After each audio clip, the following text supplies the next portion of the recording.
You know, I think I owe Admiral Blinson yet another apology because I chided him earlier for not being able to do basic arithmetic, and as it turns out, that is something that he and I have in common because if you look at the 10th Fleet here, I've removed most of the ships from it. It now has two stupid battleships in it, the Issei and the Hyuga, which are dumb and stupid. Have I said that they're stupid?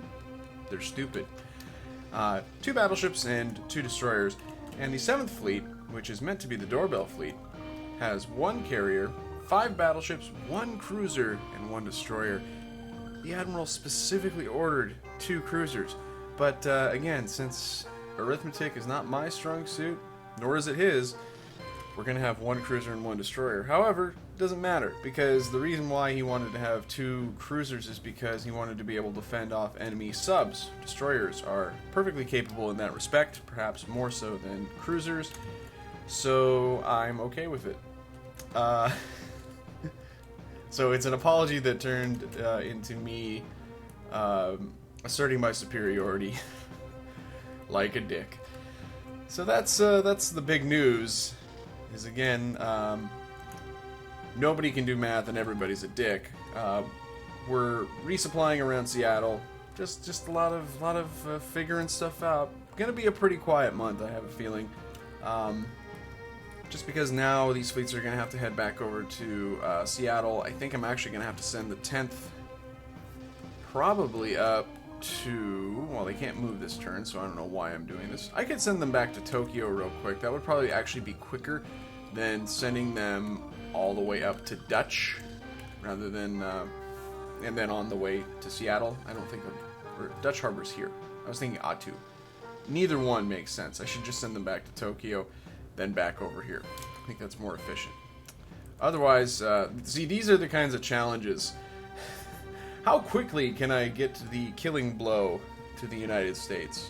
How efficient can I be in just absolutely murdering them?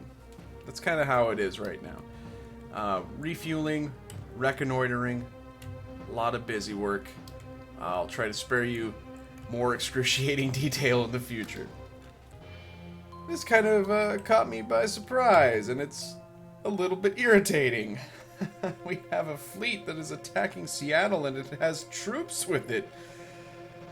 So the game is still able to dish out surprises even at this late hour of the war.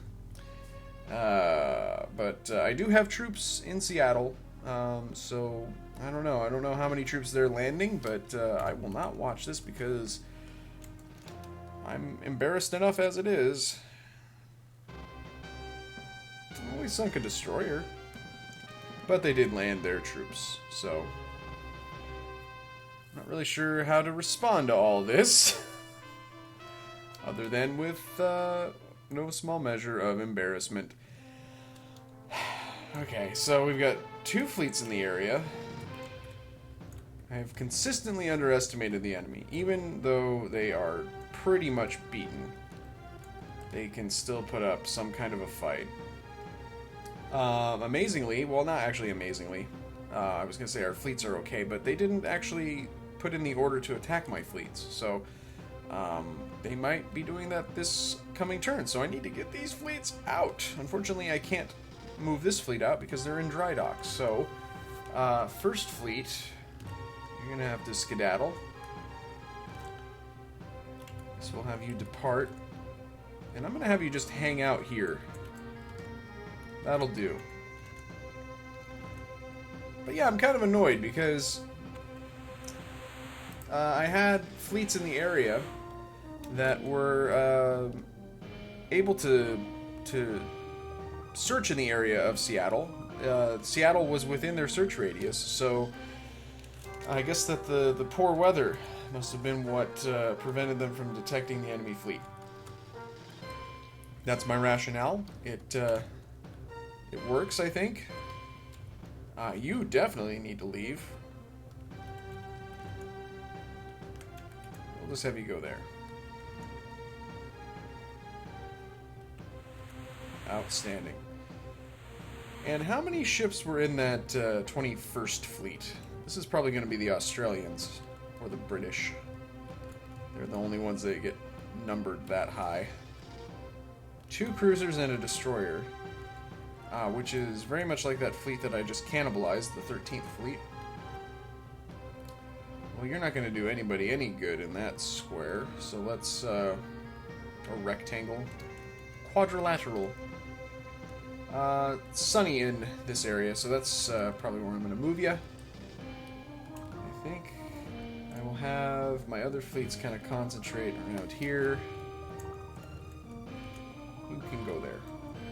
I don't know if they're going to keep trying to shell Seattle or what. I mean, they can't possibly... They will not win there, so... God bless them. You should stay there. You, however, you can go right on over here. So I bet that's about where the enemy's going to be. And then I need to move the 11th and 12th. Alright. I don't know why I'm showing this to you. Because it's just the exhaustive detail of totally crushing the enemy. Let's move you up there. Alright. So you get the general gist of how things are going to go. We're just going to create this huge blockade. Try to keep them from getting through. Try to keep that other fleet from getting out so that we can destroy them. Should be a pretty good time for everybody except for the enemy. Hey, so I figured out why I couldn't detect that 11th fleet in the previous turn. It is because they were just out of reach of my ships that were able to search the area. And that is apparently because they have sailed through the Lake Union Canal and into Lake Washington. Completely undetected, no less. And that is really the only explanation I can think of as to why they are east of Seattle. Seattle, of course, being a largely west-facing city when it comes to, you know, the ocean and stuff. So, that's inexplicable, but we can deal with it. This fleet will crush them, and this other fleet will crush them. This 8th fleet will attack the 21st, these 2 will attack the 11th, and we'll all go home happy. Oh yeah, these guys are apparently Australian. No hard feelings. I do love and adore the continent of Australia, which I've never been to, but you guys, you sure make cute dogs, like my overweight Kelpie, Fergus. So good job on that, but you gotta die. You're all gonna die. Let's take a quick look at our formation. This fleet is apparently in columns, and the enemy fleet is in lines, so this is going to be quite the exciting battle for users of Microsoft Excel. I think we will excel in destroying the enemy today. I am going to basically do what I always do, and that is to move my fleet in a line in front of them so that I can just obliterate them with torpedoes as they approach. Should be a lot of fun. I will keep you apprised of all pertinent updates. We might as well watch this last little bit together. The enemy was characteristically undisciplined. Oh, speaking of which, I'm using my guns instead of my torpedoes. Well, that was fun. But actually, our torpedoes haven't been as effective as usual. We have missed a couple of times, believe it or not. So the enemy has survived much longer than he had any business doing. But I think we'll be able to land a couple of hits here. For you, the viewer, get to enjoy the destruction of the 21st Fleet. Possibly. Excellent. And that probably will do it. Possibly, well, they can't shoot anything now, so they're as good as dead. Go ahead and finish them off with the Hibiki. Let's see, what's the best way to go about this? Probably that.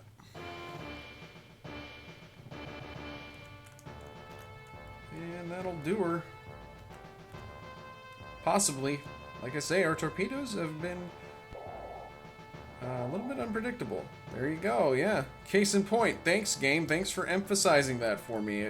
I thought I conveyed that adequately using my words, but no. By all means, really hammer that point home. Kind of you to do that. I'm gonna go ahead and torpedo it again. Probably gonna miss. That's a bad angle to do that from. Oh, but it's good enough. Crutchley. Oh, he's the guy. He was the Australian admiral in World War II. Well, I just am feeling increasingly like a dirtbag.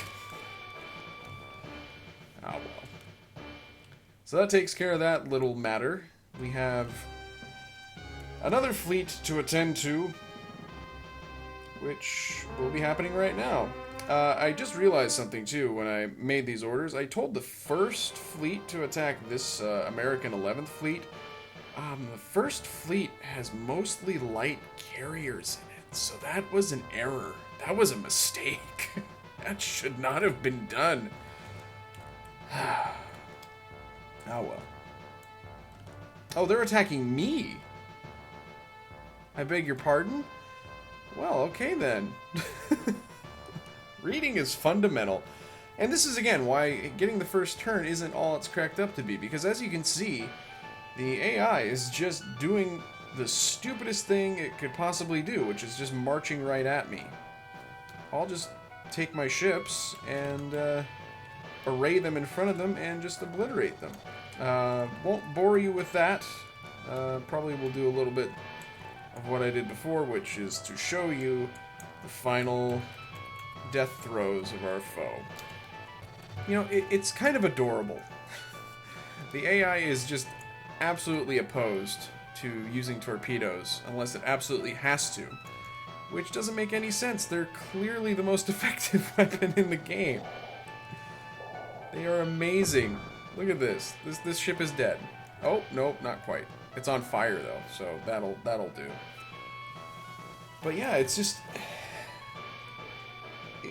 it's unfortunate. This game really has a lot of potential, and again, it is a Super Nintendo game. We have to give it some credit here, but you know, once you figure out a couple of key facts, such as torpedoes are basically the silver bullet, if you will, to the werewolf that is the enemy AI, I guess. Is that how that works?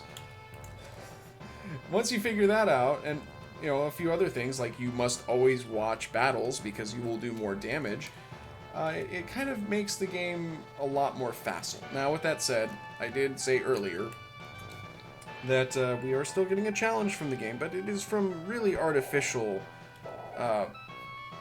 portions of it, and I'm frustrated that that missed, by the way. The number, random number side of the game is being tweaked against me, which is what I set it to do. Of course, I wanted a little bit more of a challenge. I'm not complaining about that, but I don't know. I wish that we could have a little bit more of a challenge from the AI here, because this is really where we're getting a pretty unfair advantage. We're able to run the show when we get into surface battles like this. I'm gonna go ahead and shoot him with my guns, even though I did just remonstrate the AI for doing that. Anywho. Yeah. Don't really know where I intended to go with this. But, oh, wait, is he firing guns or torpedoes? I wasn't paying attention. He's firing torpedoes. And he missed.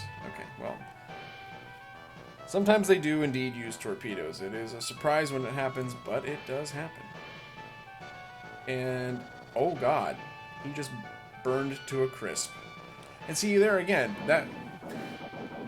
Why would you do that? He's using his guns, first of all. Second of all, he's just staying put. He's clearly outnumbered. I don't know. This is why we can't have nice things. I think that it's a limitation of the system. Think about how complex this game is for a Super Nintendo. It's got all these pieces of data and all these, you know, statistics to track.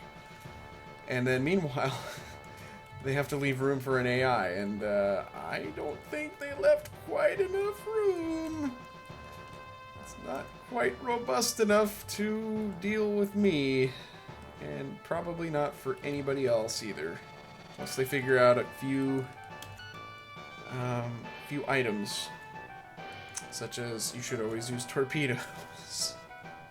They're amazing, but I don't know. Damn it. Oh well. Well, we should be putting a bow on this pretty soon. I'll let you know when that happens. Just said that Sherman died. I think we killed him in the last playthrough too, so... Double downer for Sherman. And that is the end of that fleet, so... Hopefully we won't have any more annoyances in the form of secret landings from Lake Washington again. Ridiculous. God, I can't believe they had the gall to attack me. That is just incredible. Oh, now they're attacking me on the land. Well, good for them.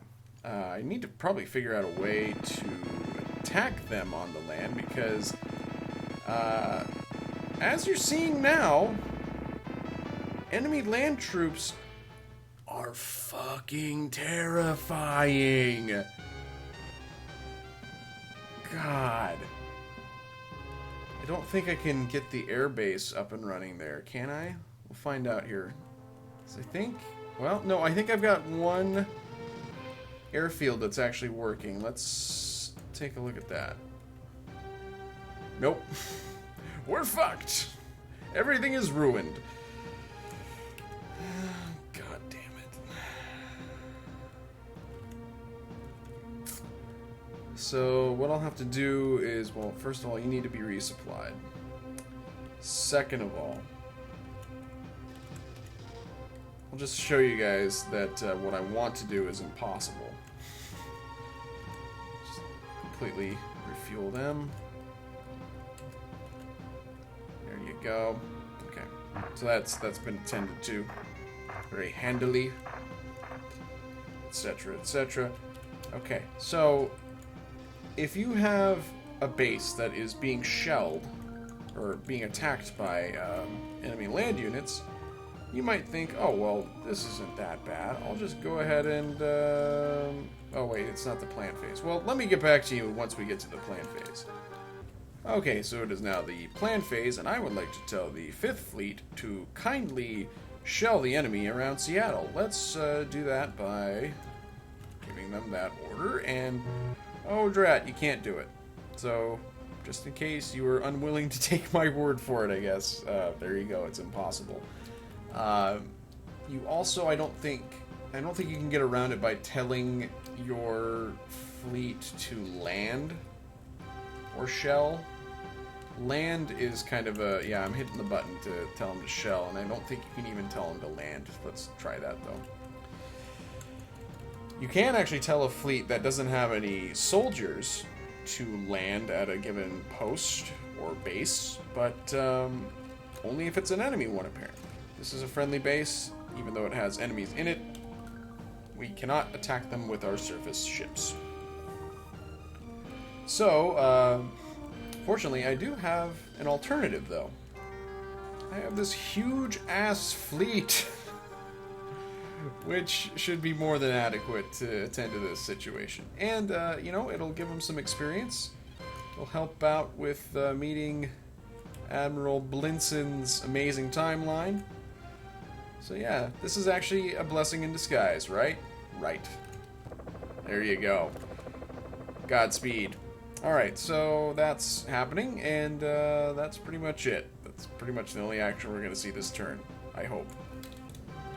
Hilariously, the 7th Fleet, which is slow enough as it is, can't move this turn, and that is because there is a storm in this square here. So, yeah, apparently...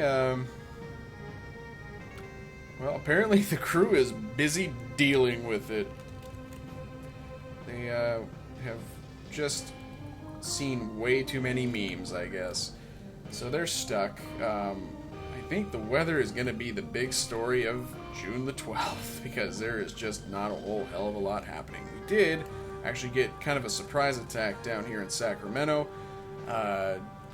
Not too concerned about it. They sent a single division at us, which is actually possibly problematic because, like we saw, the enemy's infantry is ridiculous, but we did a number on the enemies attacking us here in Seattle. We got them down below 50 troops with a single attack at very minimal losses to us. One slight error on my part, though. I'll show you. I think I can... Yep. So when you have bombers, it's kind of important that you tell them to actually use bombs. There you go. Otherwise, you're going to lose a few. Because, you know, it's just not really their area of expertise. Also, you should tell those guys that are using torpedoes to use bombs, too. Alright, well, we're learning stuff. Still, at this phase in the war. There you go. Okay. So I'll be making some changes there.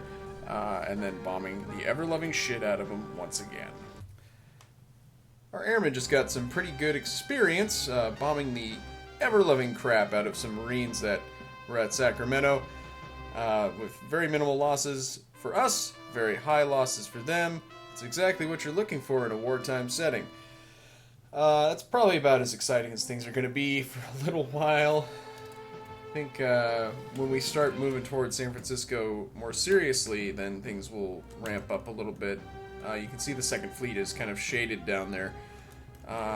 Come to think of it, how long is it going to take for the 7th to get out there? Probably pretty goddamn long. I might have to kind of jumpstart things. Might not be able to wait for the 7th to do its thing. Its thing being sailing excruciatingly slowly across the Pacific. So, yeah, we might as well get going. I mean, what's the harm? Let's see what the weather's like.